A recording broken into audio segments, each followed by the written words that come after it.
Vamos a hablar ahora de los desórdenes del movimiento, otro tema, doctor, interesantísimo y que bastante preguntan en los exámenes, sí. Sobre todo la enfermedad de Parkinson, ¿no? Sobre todo la enfermedad de Parkinson. Acá vamos a hablar un poquito primero de lo que es la fisiopatología, ¿ya? La fisiopatología del Parkinson. Si se dan cuenta, ¿no? El Parkinson tiene que ver con el déficit de un neurotransmisor muy importante. ¿Cuál es? La dopamina, ¿no? Vamos a por acá poner algunas cositas a ver. Ideas así, tips nada más, ¿ya? Depresión, ¿con qué neurotransmisor tiene que ver? A grandes rasgos, serotonina. Muy bien.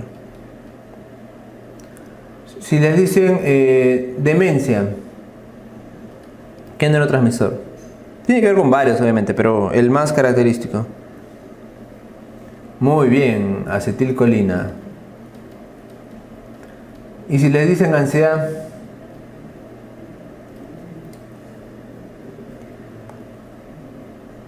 noradrenalina.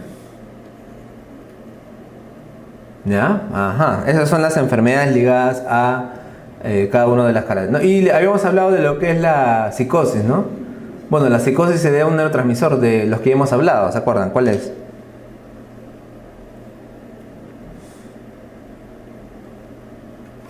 Dopamina, exacto, pero exceso, ¿no? Muy bien. Exceso de dopamina. Ahora, en el Parkinson, doctor, el problema no es el exceso, es la falta. Muy bien. Y la falta, doctor, se debe en realidad porque hay células, hay neuronas que producen la dopamina que mueren, ¿sí? Mueren por causa desconocida en la mayoría de sus casos. Porque el Parkinson en su mayoría es una enfermedad idiopática, una enfermedad de la cual no se sabe la causa exacta, ¿ya? Entonces, hay una muerte, doctor, celular de las neuronas que producen lo que es la dopamina. Ahora, para ello, yo tengo que recordar dónde se encuentran estas neuronas, ¿no? Para saber más o menos dónde está el déficit. Entonces, mira, por eso justamente acá te presento este cuadro. Vamos a poner otro color, ¿no? En el cual encuentro lo que es los núcleos de producción de dopamina, ¿no? Núcleos de producción de dopamina. El núcleo más importante y que les gusta preguntar es este de acá. ¿Cómo se llama este? Esta es la sustancia nigra, ¿no? Tiene varios nombres en realidad, o sea, denominaciones, ¿no? Nigra, sustancia níger, sustancia negra, ¿no? ¿Ya? Como quieras llamarlo. Esta sustancia negra, pregunta examen, ¿dónde se encuentra? Mesencéfalo, ahí está, ¿no? Mesencéfalo. Acá está. Y luego también tenemos otros núcleos productores, sino que ese es el más importante. Doctor, pero ¿y qué pasa si una neurona, una que otra se muere? ¿Ya tengo de Parkinson? No, para que el Parkinson sea evidente, la muerte, o sea, la afectación en realidad tiene que ser muy amplia, ¿no? Se habla más del 60% de células. Más del 60% de células muertas, ahí recién vamos a tener algún tipo de sintomatología, ¿ya? Mira que esta sustancia negra tiene una comunicación, ¿no? Que con la parte estriada, ¿no? La parte de aquí que ustedes ven, ¿no? Es la parte estriada, ¿sí? Y por otro lado, por aquí, tenemos lo que es el área tegmental ventral, ¿ya? Este es otro núcleo, ¿ya? Porque no les gusta preguntar, pero también es importante que lo sepan. Área tegmental ventral. Mira que el área tegmental ventral también se relaciona, ¿no? Con lo que es la parte frontal, ¿no? Esta es la parte frontal. Y a esta vía se le conoce como la vía mesocortical, ¿no? Esta vía de acá, la que tiene que ver con la sustancia níger, se llama la vía nigroestriada, ¿no? Es la vía nigroestriada, ¿no? Y por eso te decía que tiene que ver con el cuerpo estriado. Y desde luego estos de aquí son los que controlan, como tú ya sabes, lo que es la rigidez, ¿no? La rigidez, muy bien. Y por acá, doctor, mira, por acá afecta lo que es la parte mesocortical y mira que tiene una relación con lo que es el hipocampo, ¿no? Ah, mira, sí, acá está la hipófisis, ¿no? Acá está la pituitaria, el hipotálamo, ese es el hipocampo, doctor, y por acá está la amígdala, sí, acá está la amígdala. Entonces, esto de acá obviamente me tiene que al final llevar algunos problemitas, ¿no? Algunos problemitas de memoria, pero Esto de acá no es lo principal y sobre todo lo debut de un paciente con Parkinson, ya por si acaso. Vamos a hablar un poquito más de esto a continuación. Entonces ya hemos hablado, ¿sí? La pérdida de las neuronas, mayormente es en la sustancia nigra, ¿no? También puede haber en el locus ceruleus, en los globos pálidos y también en el putamen, ¿no? En realidad eso de ahí va a llevar a la pérdida de la dopamina también en lo que es el núcleo estriado y de ahí van a aparecer los síntomas, digamos, que hemos hablado, ¿no? La etiopatogenia de la enfermedad de Parkinson es bastante desconocida, ¿ya? Es bastante desconocida. Pero a su vez también parece que tiene que ver con problemas genéticos, ¿no? Aunque en verdad la incidencia familiar no es tan alto, y también problemas ambientales, ¿no? Algunos contaminantes, ¿no? De la industria como el MTP, y se ha visto que también menores en fumadores, y algunos traumatismos también pueden estar relacionados, ¿no? Mayormente los síntomas, sí, dijimos 60%, ¿no? Ya es catastrófico cuando es 80%, pero por favor recuerden más que todo el 60%, ¿ya? Y podemos encontrar un marcador histológico a nivel neuronal que son los cuerpos de Lewy, ¿no? La aparición de los cuerpos de Lewy. Los cuerpos de Lewy en realidad son gránulos de inclusión intracitoplasmática de las neuronas que se ubican en los ganglios basales. Esos gránulos, ¿no? Que aparecen justamente producto de la destrucción, ¿no? De las células. Entonces son unos gránulos que me van a indicar que puede haber ahí una actividad, digamos, de apoptosis, ¿no? Que es lo que se puede ver en estos pacientes. Ya esos son los llamados cuerpos de Lewy, ¿no? Cuerpos de Lewy. La MPTP es un derivado tóxico de lo que es la meperidina, por si acaso, ¿ya? Meperidina. Muy bien. ¿Qué características, doctor, vamos a tener en la enfermedad de Parkinson, ¿no? Entonces ya dijimos, se ha visto que frecuentemente su etiología, también me pueden preguntar así, es idiopática, ¿no? Etiología es totalmente idiopática. Si hay una relación, algunos cromosomas que se ha visto, sí, pero no es tan específica. Bueno, hemos encontrado por ahí en el cromosoma 4, ¿no? En el cromosoma 4, en los brazos 21 y 23. Hay una disminución de las neuronas pigmentadas, de la sustancia negra que hemos hablado, y los cuerpos de Lewy acá característicos también, ¿no? Que tienen, como les digo, gránulos de inclusión, ¿no? Gránulos de inclusión que mayormente me habla de muerte celular. Una cosa importantísima, muchachos, es el inicio, ¿ya? ¿Cuándo empieza la enfermedad de Parkinson, doctor? Ya, la enfermedad de Parkinson suele empezar entre los 40 y 50 años. ¿Qué otra cosa, doctor?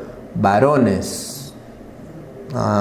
Varones. Es bastante frecuente, mucho más frecuente también en los varones, ¿ya? Mayormente da varones. Y entre las características clínicas, ¿cómo me va a venir en el examen, doctor? ¿Cómo me va a venir en el examen? Ya, mira. En realidad la característica más, o sea, la más saltante es el temblor en reposo, ¿no?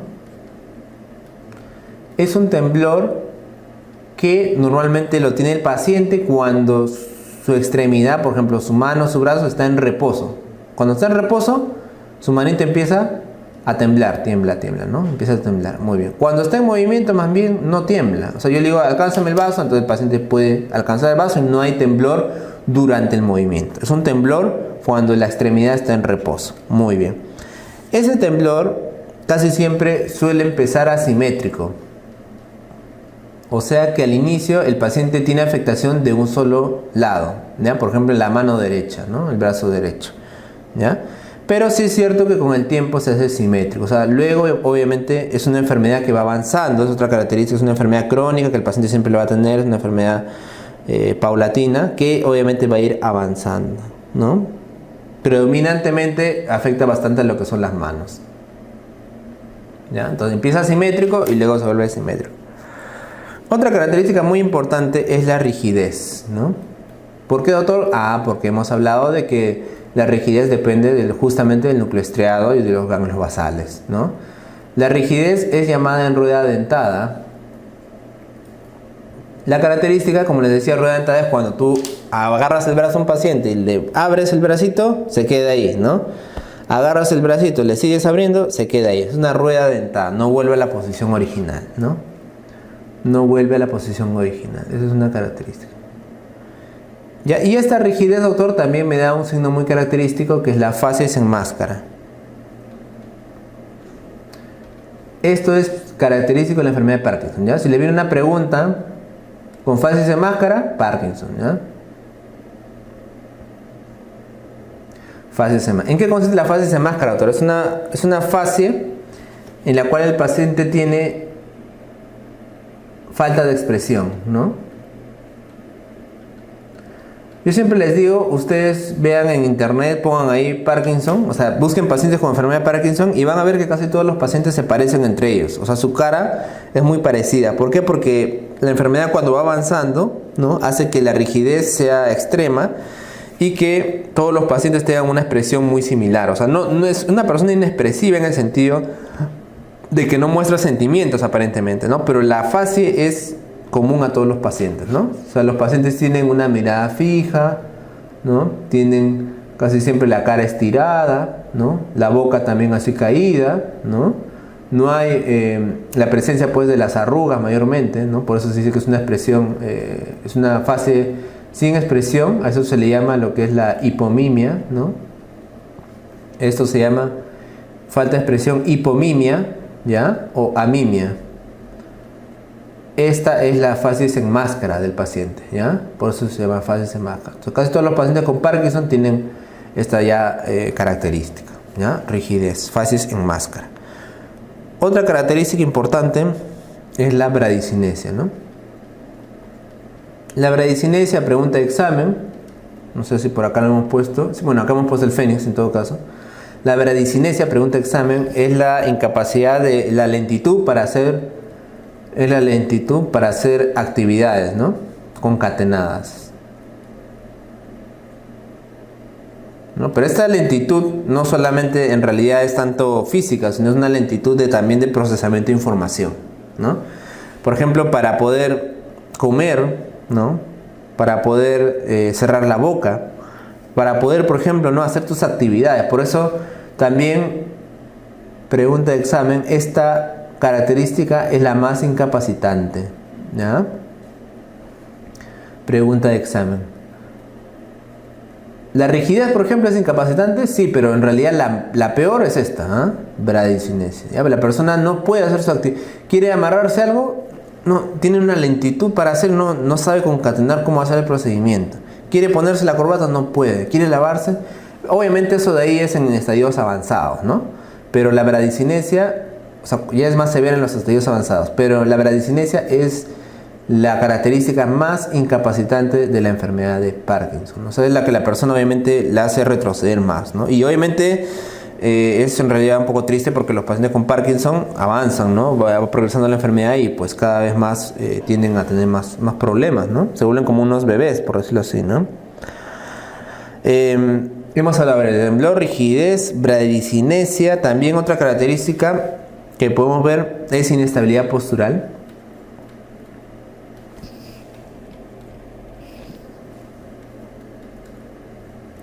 Ya, la inestabilidad postural, obviamente sí, que eso también es progresivo, ¿no? O sea, mientras poco a poco el paciente, digamos, va a ir avanzando en la enfermedad, ¿no? Digamos que acá, si el paciente tiene caídas, ¿no?, puede suceder de que haya caídas que no es tan frecuente, pero si hay caídas, lo más frecuente es que el paciente se caiga hacia adelante, ¿ya?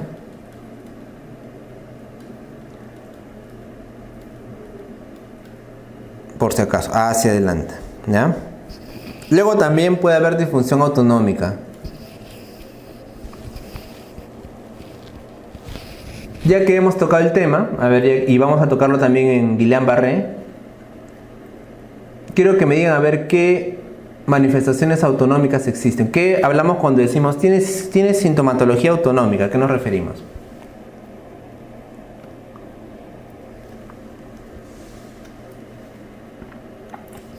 Sí, la marcha fascinante es claro, la inestabilidad postural, ¿sí?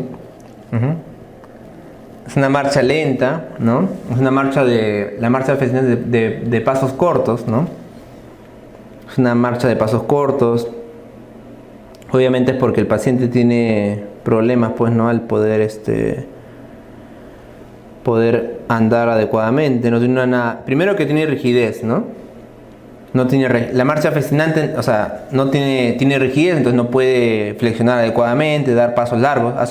Es una marcha, sí, apresurada en el sentido de que, ¿no?, avanza poquito a poquito, pero pasos cortos, ¿no? Es la marcha fascinante. Pero les preguntaba de la disfunción autonómica, ¿qué características, qué es hablar de sintomatología autonómica?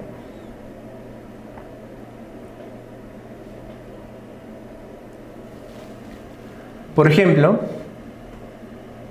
hipotensión ortostática, ¿no? Hipotensión ortostática, ¿no? O sea, son todo lo que tiene que ver obviamente con el sistema autónomo, ¿no? Acuérdate que el sistema autónomo que controla, ¿no? Controla lo que es la vejiga, controla lo que es los bronquios, el corazón, el tracto digestivo, etc. Entonces, todos esos síntomas tienen que ver con disfunción autonómica. La hipotensión es una de ellas, ¿no? ¿Qué más? Arritmias cardíacas puede ser, ¿sí?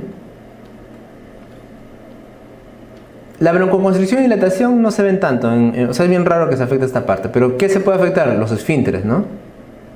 Control de esfínteres, ¿sí? Control de esfínteres, sí. El paciente puede tener disautonomía, hablamos así, tiene por ejemplo obstrucción vesical, ¿no? De un momento a otro no puede orinar, se acumula la orina porque tiene una alteración a nivel de los esfínteres, ¿no? Eso es una patología que tiene que ver con disfunción autonómica. La impotencia sexual en caso de varones, ¿no? La impotencia sexual también es una disfunción autonómica, la vamos a ver por ahí más adelante, ¿ya? Esos son los síntomas autonómicos. Ya cuando le dicen eso, ya saben ustedes a qué se refiere. Muy bien, ¿ya? Entonces, y la otra alteración serían las alteraciones psiquiátricas, pero en realidad estas de acá son bastante tardías. Ahora vamos a verlo, ¿no?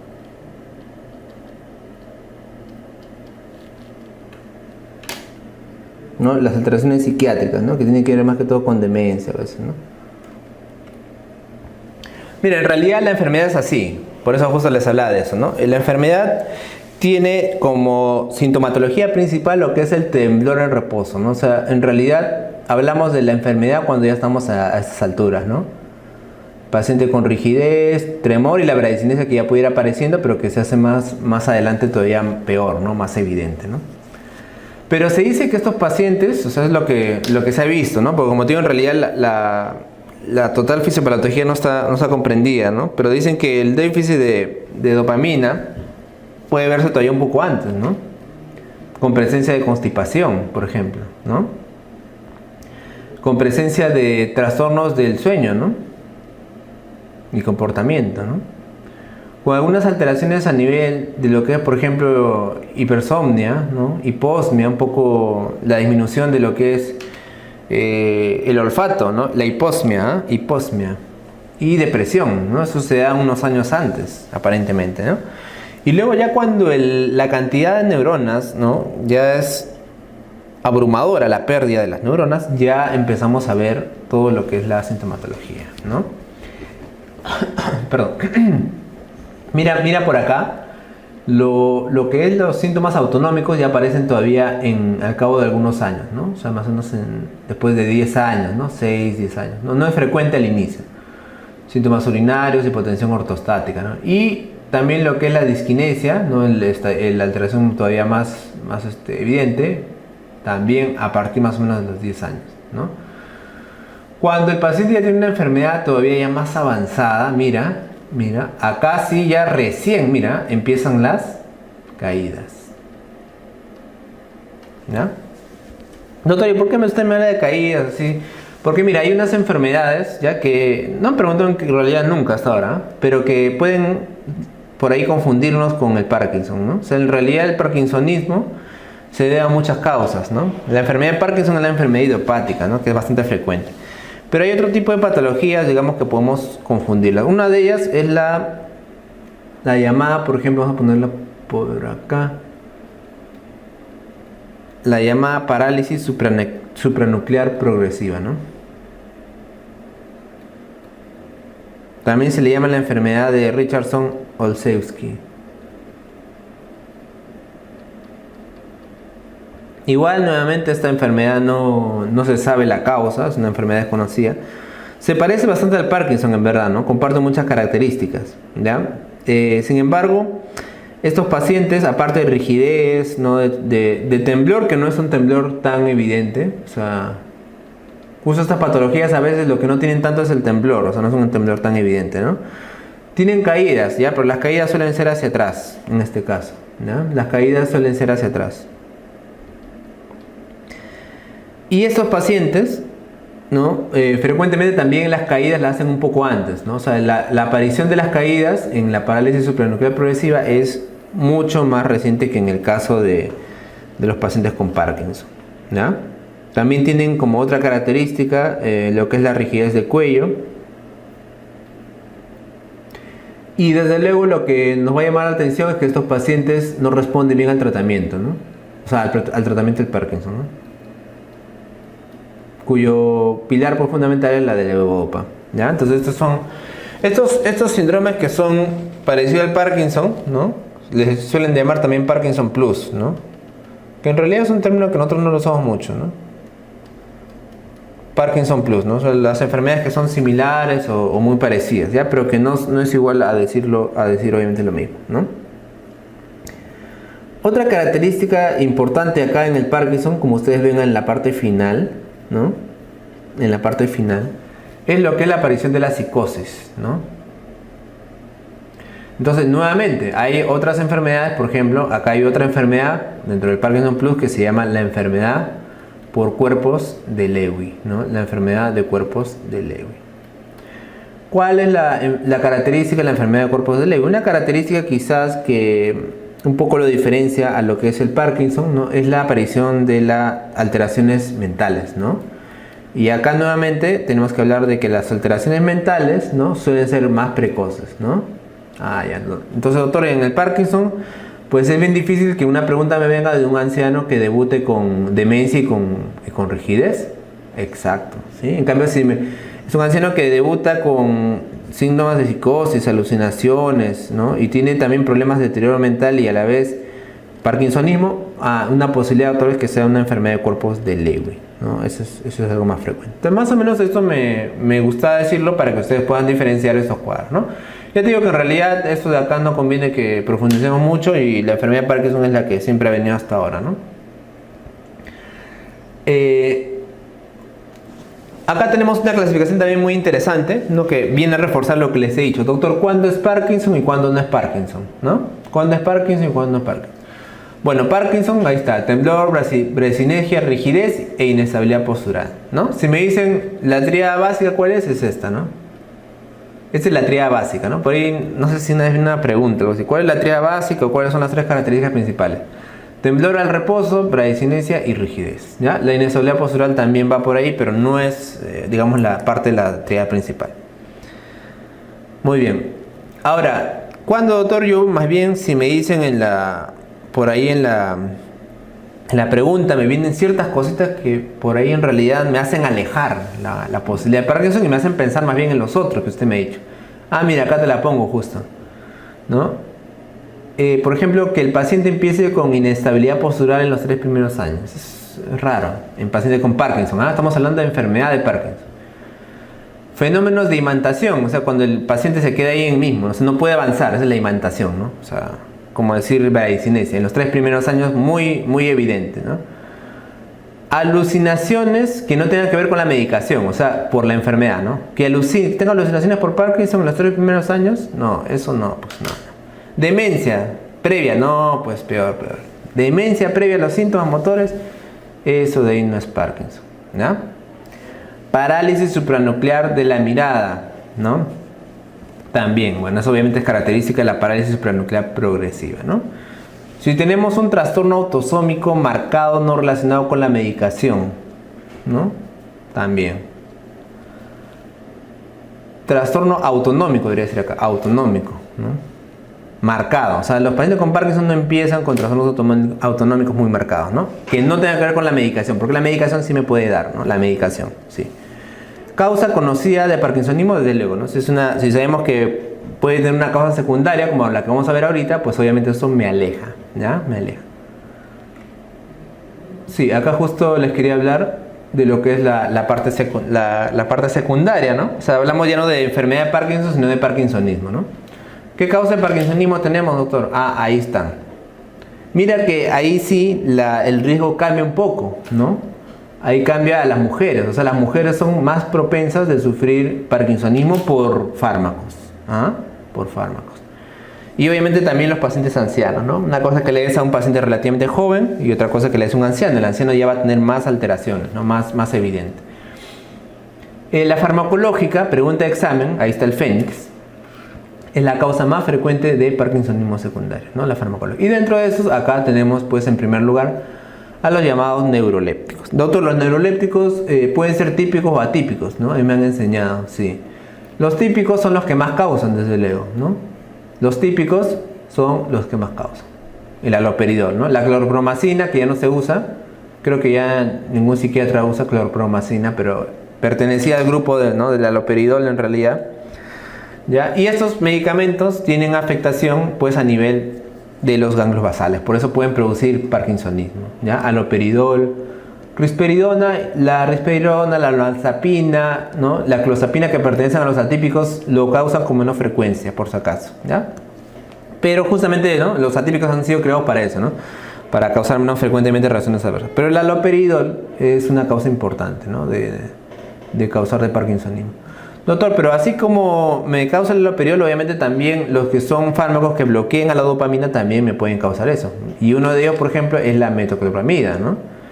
La metoclopramida es un medicamento que lo usamos mayormente, pues, para acelerar, ¿no? el ritmo del tracto gastrointestinal, ¿sí? También lo hemos visto que lo usamos también en migraña, pero es un medicamento que bloquea los receptores de dopamina. Entonces eso también puede llevar, ¿no? En algunos casos a estos problemas, ¿no? Por ejemplo, bloqueadores de dopamina que utilizan en vértigo y ansiedad, sulpiride, por ejemplo, ¿no? Los bloqueadores de canales de calcio también interrumpen lo que es el problema de la transmisión de la dopamina, el verapamil, el diltiazem. Algunos antidepresivos, como la fluoxetina, de manera bastante rara, ¿no? O sea, ya no son frecuentes, ¿no? Los frecuentes son estos, además son causas así bastante esporádicas, ¿no? Consumo de litio, que ya sabes tú que se usa en el trastorno bipolar, ¿no? La miodarona, la procaína y algunos inmunosupresores, ¿no? Como la ciclosporina, ¿no? La valproato, fenitoína producen muy rara vez en realidad, no es tan frecuente. Ya, entonces estos medicamentos también pueden causar parkinsonismo.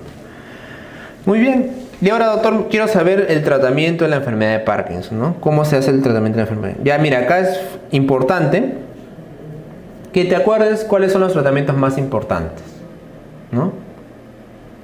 Por un lado tenemos la levodopa. La levodopa es el mejor tratamiento en general, ¿no? Sin embargo, ¿cuál es el problema de la levodopa, doctor? Mire, el problema de la levodopa es que causa muchos efectos adversos.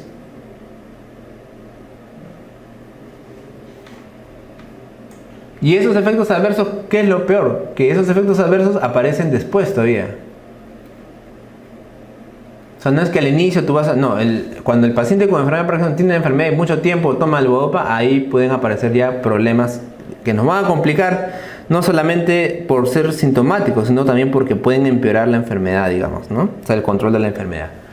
Entonces, para eso, nosotros tenemos a los agonistas de la dopamina, ¿ya? Y es importante recordar que, por ejemplo, si el paciente es un paciente joven para nosotros en Parkinson, es menor de 50 años. Si estamos ante un paciente joven, la elección va a ser el uso de agonistas dopaminérgicos, ¿ya? Entonces, por ahí a veces se han confundido porque les vienen las preguntas. Paciente menor de 50 años, ¿qué hago? ¿Levodopa? No. En pacientes menores de 50 años, mi intención, doctor, es tratar, digamos, de prolongar la necesidad de usar levodopa. ¿Por qué, doctor? Porque ya te he dicho que la levodopa en el tiempo puede causar problemas y sobre todo inefectividad. Entonces, por eso es que si el paciente es joven, se trata primeramente de darle otro tipo de medicamentos, ¿ya? En los cuales esos medicamentos tienen más probabilidades de tener eficacia en jóvenes, ¿ya? Entonces, de arranque en jóvenes, voy a empezar con estos, ¿ya? De ellos lo que más usamos es la cabergolina, ¿no? El pergolide y también por ahí la bromocriptina, pero más que todo esos de acá, ¿no? La cabergolina. Mayormente utilicen monoterapia si estamos recién empezando en la enfermedad, y en caso severo ya puedo dar, pues, unido con la levodopa, ¿no? Estos medicamentos se deben evitar en pacientes, por ejemplo, que tengan enfermedad coronaria, porque pueden producir ahí problemas, se ha visto, ¿no? Problemas en pacientes coronarios, trastornos psiquiátricos y patología vascular periférica, como menciono, ¿ya? Luego, si el paciente, en cambio, ¿no?, es un paciente anciano o es un paciente que no le da, no le afecta, no le hace bien los agonistas dopaminérgicos, yo le voy a dar lo que es la levodopa, ¿ya? La levodopa, entonces, es el medicamento fundamental, que nosotros siempre lo damos, la levodopa con carbidopa, ¿no? Vamos a poner acá. También me ha venido una vez en pregunta, ¿no?, ¿qué es la carbidopa?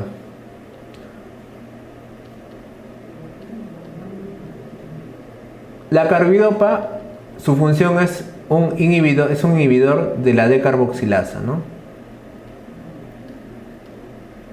¿Ya? Sucede que cuando damos la levodopa, ¿no?, por vía obviamente sistémica, esta levodopa, para que no sea convertida a dopamina, va unida a la carbidopa, que inhibe a esa enzima, la enzima que la convierte a la levodopa en dopamina, es la D-carboxilasa, ¿no? Entonces, esta carbidopa lo que va a hacer es inhibir esta enzima, de tal manera que la levodopa se mantenga en esa forma mientras está en el cuerpo. Doctor, y una vez que ya pasa la levodopa, la barrera hematoencefálica,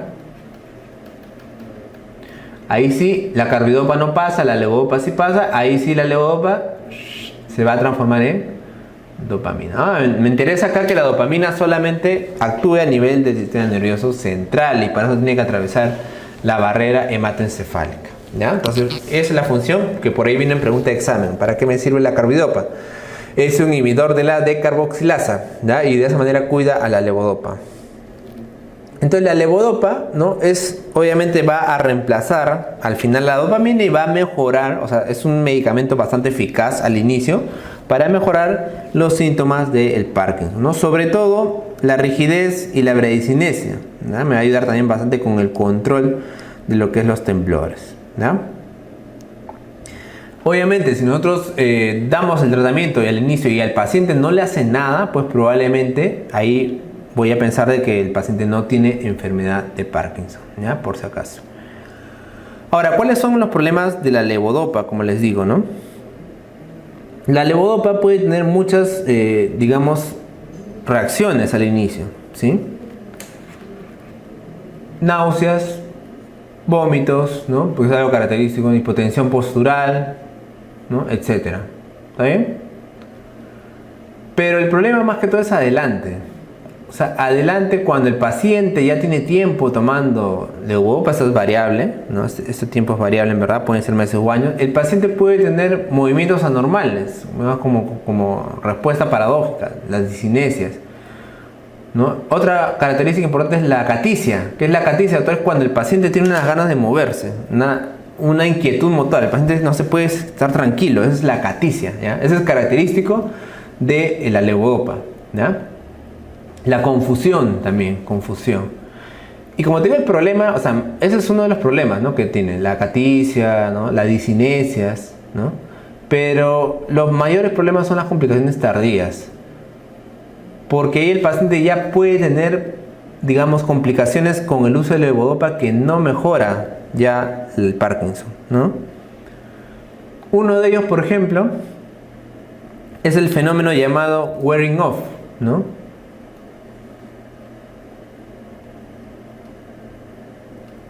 El wearing off, que es el deterioro del fin de dosis. Al final de la dosis hay un deterioro de la clínica. Y otro es el fenómeno on-off. El fenómeno on-off, ¿no?, como su nombre lo dice, es una fluctuación, ¿no?, on-off, fluctuación brusca, transitoria de los síntomas del paciente, ¿no? O sea, va de un estado que está muy bien a un estado que está muy mal. Y eso es obviamente por, digamos, que la dopamina ya no puede hacer su mejor efecto. Se dice que estos síntomas, estas complicaciones, mejor dicho, pueden mejorar si disminuimos los intervalos entre dosis y dosis, ¿ya? Entre dosis y dosis. Esa es una manera, digamos, de ayudar al paciente. Pero estos problemas, como te digo, aparecen ya en estadios avanzados y cuando yo tengo mucho tiempo usando la levodopa. Por eso te digo que hay que tratar de evitar usarlo, sobre todo en jóvenes de inicio, ¿ya? Luego los inhibidores de la COM, en realidad todos estos medicamentos, ¿no? Todos estos medicamentos están encaminados a aumentar la disponibilidad de dopamina, ¿ya? Todos estos de acá están indicados para aumentar la disponibilidad de dopamina. En el caso del pergolide y de la cabergolina, ellos son agonistas de los receptores. La levodopa, ¿qué hace? La levodopa es simplemente sustituye la dopamina, ok. Y por otro lado, los inhibidores tanto de la COM y de la MAO, lo que van a hacer es inhibir a estas enzimas, que son enzimas que degradan a la dopamina, ¿ah? Esa es la catecol-oximetiltransferasa. Y esta de acá es la monoaminooxidasa. ¿Ya? Entonces estos enzimas lo que hacen es degradar a la dopamina. Y por eso es que van a favorecer, obviamente, los inhibidores, la disponibilidad, ¿no? Los inhibidores de la COM suelen acompañarse con la levodopa. Y luego tenemos a los inhibidores de la monoaminooxidasa, ¿no? Entre los inhibidores de la monoaminooxidasa, por ejemplo, para el tratamiento, ahí tenemos a lo que es, por ejemplo, la salicilina, ¿no? O sea, el más común es la salicilina, ¿no? Actualmente se prefiere usar la razacilina. Y también por ahí tenemos a la safinamida, ¿no? Ya, estos de acá, como les digo, la función es igual, ¿no? Igual es disminuir lo que es la degradación de la dopamina, ¿no? Y los anticolinérgicos, como el viperideno, mayormente lo uso para favorecer o mejorar el síntoma del temblor, ¿ya? En ancianos, idealmente hay que evitarlos porque pueden producir problemas de memoria, porque son anticolínicos. ¿Se acuerdan que les hablaba de la acetilcolina y la memoria, ¿no? O sea, la acetilcolina es un neurotransmisor que me sirve supuestamente para la transmisión de información, y esto me sirve bastante también, por ejemplo, en la memoria, ¿no? Un agonista, por ejemplo, de la acetilcolina es el famoso donepezilo, ¿no? Ustedes pueden revisar por ahí. El donepezilo se usa para la memoria, ¿no? Para ayudar a los ancianitos con su memoria. Entonces, al darle un anticolinérgico, obviamente en un anciano, que obviamente necesito por ahí reservar, obviamente, ¿no? Cuidar lo que es la memoria, pues cuidado porque me puedo perjudicar, ¿ya? Muy bien. Y finalmente, para matar ese tema de Parkinson, ya hemos hablado bastante. En realidad saben cómo reconocer los síntomas principales, ¿no? Cómo les va a venir un paciente. El tratamiento, ya saben que el mejor es la levodopa. Solamente en pacientes jóvenes voy a preferir usar, ¿no? de arranque los agonistas dopaminérgicos. Y por ahí, doctor, me interesa saber la diferencia entre la enfermedad de Parkinson y el temblor esencial, que es un trastorno también cuya causa no se conoce, pero que puede confundirse con Parkinson. Muy bien. La enfermedad de Parkinson, ya dijimos, ¿no? La edad de presentación, debut 50 años, ¿no? 55. Obviamente lo puedo ver también mucho más en adelante. Y el temblor esencial sí tiene un rango todavía más amplio, ¿no? La permanencia de la historia familiar, o sea, de los antecedentes en la familia, es más frecuente en el temblor esencial, ¿no? La frecuencia también del temblor suele ser más corta en el caso del Parkinson, de 4 a 6 Hz, digamos, y 5 a 10 en el temblor esencial. La característica fundamental para diferenciarlos es que el Parkinson se da en reposo y más bien el temblor esencial más bien en la postura, ¿no? O sea, cuando el paciente hace movimiento, ¿no? Entonces el paciente le pasa en el vaso, entonces en hacer el movimiento ahí empieza a temblar, ¿no? Ahí empieza a temblar. Las maniobras de pronosupinación también son las que incrementan un poco el temblor, y en el caso del temblor esencial, más bien las maniobras de flexión, ¿no? Y extensión, por ejemplo, de la muñeca, ¿no? Flexión, extensión. En el caso de Parkinson, la pronosupinación, ¿no? O sea, poner la palma hacia abajo y la palma hacia arriba, es la pronosupinación, ¿no? El reposo aumenta el temblor, obviamente, y más bien en el temblor esencial lo disminuye, ¿no? Igualmente la acción al revés, obviamente, lo aumenta en el caso del temblor esencial, ¿no?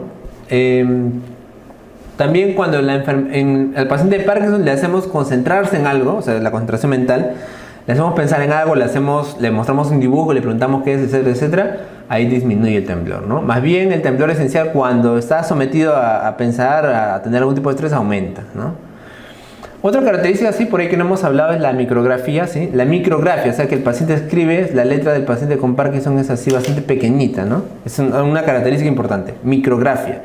Más bien en el otro paciente con temblor esencial es una letra pues totalmente temblorosa, ¿no? Se ha visto también que en el temblor esencial, ¿no? El alcohol, ¿no? El tomar alcohol disminuye el temblor esencial. Es una característica bastante peculiar, ¿no? Disminuye el temblor esencial el alcohol. En caso de Parkinson obviamente no pasa nada, ¿no? La localización es más frecuente en las extremidades en el Parkinson. En el temblor esencial también, ¿no? O sea, también se puede dar en las extremidades, pero hay características quizás es que en la cabeza también puede aparecer e incluso puede afectar la voz, ¿no? O sea, se ve una afectación de la voz obviamente al hablar por el tema del temblor. Entonces eso va más con temblor esencial, ¿no? La enfermedad de Huntington es una enfermedad quizás que vamos a comentar acá brevemente solamente. Es una forma de Corea tipo hereditaria, ¿no? La herencia es de tipo autosómico dominante, ¿ya? Herencia autosómica dominante. Se ubica la malformación, el problema en el cromosoma número 4, aunque en realidad la típica alteración genética es la repetición de tripletes, ¿no? Por eso también se le llama así, ¿no? Es una enfermedad por repetición de tripletes, ¿no? Esos tripletes obviamente son los aminoácidos, perdón, los nucleótidos que se repiten muchas veces en el cromosoma y con ello van a dar alteraciones neurológicas, ¿no? El triplete que se repite es el triplete CAG, ¿ya? La citosina, adenina y guanina, CAG. Entonces, la enfermedad aparece cuando esta repetición suele superar las 40 repeticiones, ¿no? 40 repeticiones, ese es el test genético diagnóstico para hablar de Corea de Huntington, ¿ya? Acá sí, obviamente hay historia familiar siempre, ¿no? O sea, es un cuadro clínico típico. La historia familiar es positiva, o sea, el papá, los abuelos han sufrido de enfermedad de Corea de Huntington, ¿no? Frecuentemente empieza a la edad más o menos de los 30, 40 años y sí es cierto que es una enfermedad bastante evolutiva y que puede llevar incluso a la muerte, ¿no? Pero los pacientes no mueren necesariamente de la parte neurológica, sino más bien por neumonía aspirativa, que se debe desde luego al déficit, ¿no? Por ahí sí neurológico, es una causa indirecta, pero es la causa más frecuente de enfermedad, de muerte de enfermedad de Huntington. La Corea es un movimiento totalmente involuntario, bastante, por decirlo así, aparatoso, ¿no? Es un movimiento mucho más aparatoso y el paciente pues tiene contracciones que pueden ser a veces no tan rítmicas, que obviamente va a llevar al paciente al consumo también desde luego bastante de energía, ¿no? Lo que sí es frecuente en estos pacientes es que además de este trastorno del movimiento tienen alteraciones psiquiátricas y del comportamiento, ¿ya? O sea, tienen bastante componente, casi todos los pacientes tienen un componente psiquiátrico, ¿no? Depresión, apatía, aislamiento, incluso también psicosis, ¿ya? Lo que vemos en la fisiopatología es una atrofia de los núcleos caudados con dilatación selectiva de algunas asas frontales. Lamentablemente no existe tratamiento, o sea, tratamiento curativo contra la Corea de Huntington, ¿ya? Se puede dar obviamente algunos antipsicóticos, ¿no? Para calmar a este tipo de pacientes, pero el problema de esos pacientes es que cada vez pues van empeorando, ¿no? Y otro fenómeno también importantísimo en estos pacientes con Corea es que estos pacientes pueden tener el fenómeno de anticipación genética, ¿no? Estos pacientes presentan el fenómeno de anticipación, ¿no? Anticipación genética. ¿Qué es el fenómeno de anticipación genética, doctor? Es que cuando estos pacientes, o sea, los hijos de estos pacientes pueden tener la enfermedad mucho antes, ¿no? O sea, los hijos tienen la enfermedad a una edad menor, ¿no? A una edad menor. Esa es una característica bastante importante, ¿no? Los hijos pueden tenerlo más antes de desarrollar la enfermedad. Es una enfermedad en realidad, como te digo, autosómica dominante y es bastante, pues, ¿no?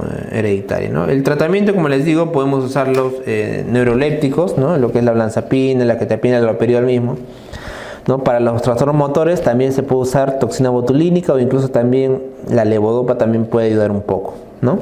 Pero no existe un tratamiento desde luego definitivo, ¿no?